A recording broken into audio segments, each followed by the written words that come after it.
Hey, and welcome back to the channel. It's TheSketchMonkey here. Now, there have been some big news when it comes to the 2021 Toyota Supra. I'm sure some of you have already heard of it. Toyota is making some changes to the 3-liter Supra for 2021, and they're also adding a new 2-liter 4-cylinder version to the lineup, and that's where I think they missed a great opportunity when it comes to the design of it. So in this video, I'm going to cover the spec and tech of the new 2021 Supra, talk about the pricing of the new models, and of course talk about the design of the cars. So let's jump in. The Mark V Supra has grown on me. I've said it in earlier videos, but I wasn't a fan of it when it first came out, mainly because of one reason, and that reason is the proportions of the car. The wheelbase got shorter from what we're used to seeing in previous generation Supras, and to me this made it look more like a Mazda Miata in size instead of a serious two-door sports car. The shorter wheelbase does, however, improve the performance and handling of the car, obviously. And now that my eyes have settled on it for about a year or so, it looks pretty good. Still not a fan of the crease in the side, because that just looks like someone messed up in the 3D software while they were modeling the car, and somehow that mistake made it into production. But overall, it's a decent looking coupe. So for 2021, the 6-cylinder GR Supra 3.0 models get a power boost and a retuned chassis, and as mentioned in the intro, a new GR Supra 2.0 4-cylinder turbo model joins the lineup, and this is where I think Toyota could have been more creative with its design. Later on in this video, I'm going to show you 3 new redesigns of the 2-liter version I think would have been very cool to see in real life, and also let you know why I think that. So the first 1500 Mark V Supras were launch editions, and for 2021, Toyota wants to do something similar. So they are offering 1,000 new A91 editions for 2021. And this special edition Toyota Supra will have the upgraded 3-liter inline 6 engine and will be available in 2 colors, nocturnal or refraction. And the refraction color is exclusive to the A91 edition and is a brand new color overall for the Toyota Supra. You also get a rear black carbon fiber lip spoiler, matte black wheels, C-pillar graphics, and carbon fiber mirror caps. Me personally, I think it looks great, especially with the black carbon fiber accents, and especially with this blue color here. However, I would personally rip that C-pillar graphic off. Its design and placement looks very random to me and breaks up the flow of the line, so get them off. The black Alcantara and leather trimmed interior with blue contrast is likewise exclusive to this limited edition A91 model. On the 2021 Supra 3-liter Premium and the A91 edition, the front Brembo brake calipers are painted red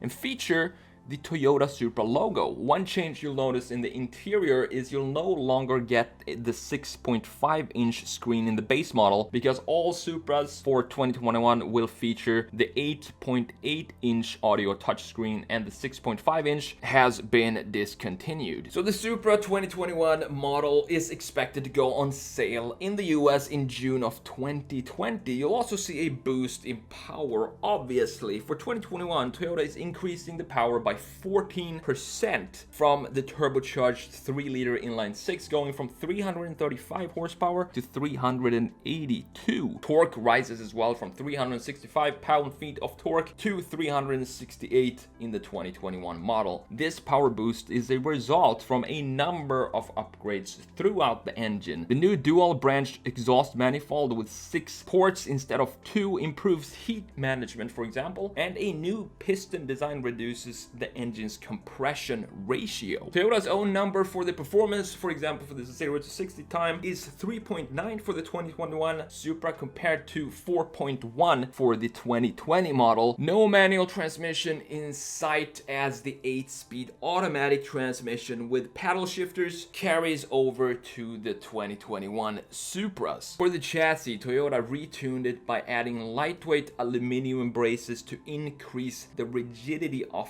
the chassis, along with front and rear bump stops and new damper tuning. Some other tech details for 2021 are the revised programming for the electric power steering, adaptive variable suspension, vehicle stability control, and the active differential. And these all work together with the hardware with the goal of making the 2021 Supra even more stable through quick transitions such as compound turns. So now let's talk about this newcomer to the lineup here. The first ever 4-cylinder Supra. It's still quick, and more importantly, it's light. The new 2-liter Supra becomes the entry model, and this is returning to a 2-tier performance lineup that we saw with the A70 and the A80 Supra models. The idea here is to offer customers a sport car that sits in between the Toyota 86 and the 3-liter Supra, giving the customers 3 distinct Toyota sports car choices. The 2-liter inline 4 actually shares a lot of its technology with the 3-liter inline 6, including a twin scroll turbo, direct fuel injection, and continuously variable timing on both the intake and exhaust camshafts. And the power output is 255 horsepower at 5,000 RPM and 295 pound-feet of torque. Not too bad, since it's 200 pounds lighter than the inline 6 Supra. And the 2-liter also shares the same 8-speed dual-clutch automatic transmission as the 3.0, and Toyota says it will do 0 to 60 in 5 seconds. This makes it Toyota's second quickest vehicle in the lineup. The 2-liter Supra also has the same limited 155 miles per hour top speed as the 3-liter, but its fuel consumption will obviously be lower. You can expect the 2-liter Supra to be priced just north around $40,000, and at 3,191 pounds, it's pretty light for its size while maintaining a near 50-50 weight distribution, and that's because the weight reduction is spread out throughout the car. For example, it uses smaller front brake rotors than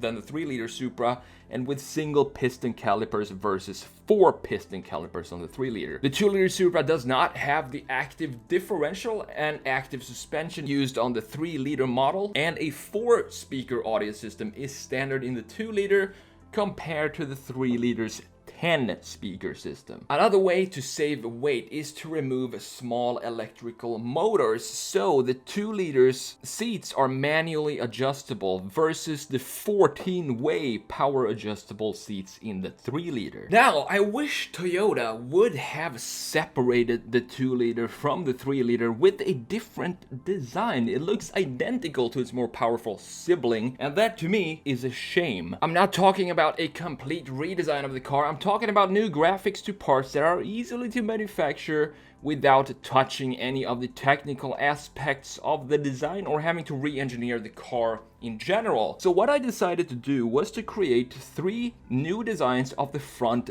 bumper of the car, because this seems normal to me. When you have different trim levels and versions of the same car model, usually there's something setting them apart visually as well. And to me, the Supra has always had clean, classy designs, even dating back to the first generation of 1978. It's a very distinct 2-door coupe with front and rear graphics that aren't overdone. That's what I want to try and capture with these 3 front-end designs of the 2-liter Supra. I'm going to walk you through all of them, and let me know in the comments below which design you prefer. So let's start with the first design here. The main idea I had was to simplify the front end. That's what it's all about. To me, the original looks a little bit messy. There are lines going nowhere and everywhere. I wanted to dial that back a little and take inspiration from the horizontal front lines of the A80 and the A90 Supra generations. They both have a very simple front end,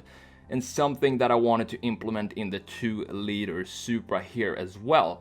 So we can do this and still find some identity by playing with the graphics that goes inside of this air intake in the bottom.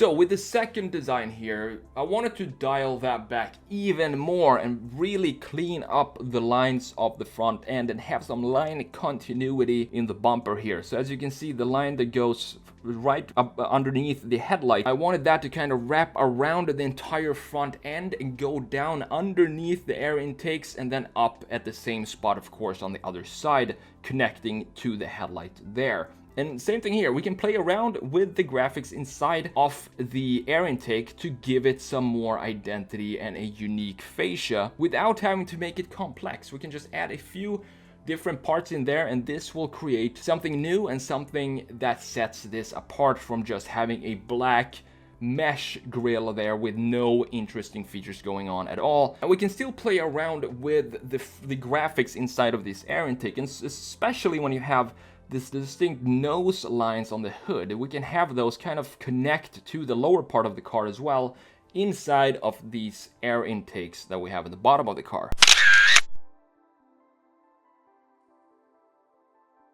And then we have design number 3. So my idea with this was to kind of visually bring the front end down to the ground. So I wanted to add a little bit more body mass underneath the headlights and above this air intake, still playing with the graphics of the insides of the air intakes, but also adding these two lines that you see underneath the headlight. They go into they go underneath the headlight, and then they go into the graphics that are inside of this air intake, and then it goes back up and wraps around to the same symmetrical design on the other side of the car.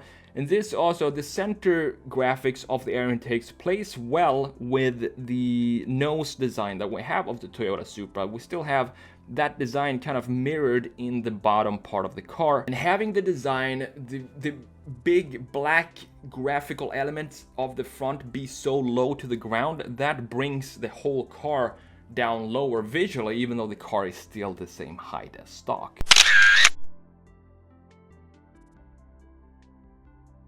So those are my 3 redesigns of the Toyota Supra, the 2-liter versions. I think it would have been cool to see them go back to something more similar, because to me it feels like they had the opportunity to do that here with the completely new engine that they have for the Supra.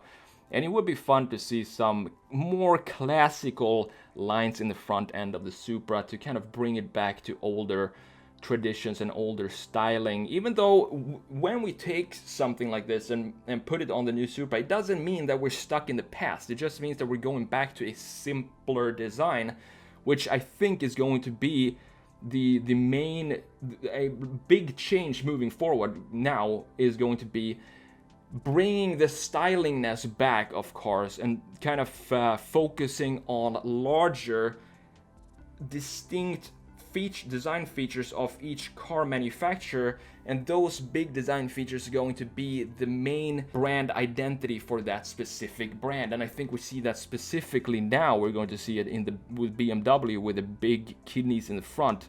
That's one of these design features that I think is going to really set BMW apart. And some hate it. I'm gonna make a video on that as well, but some hate it. But I actually think it's a really good idea, because it's something new, and we desperately need new design solutions in the automotive industry. Thanks so much for watching this video. I really appreciate it. If you liked it, hit the like button. I'm TheSketchMonkey. Take care, and I will see you in the next video.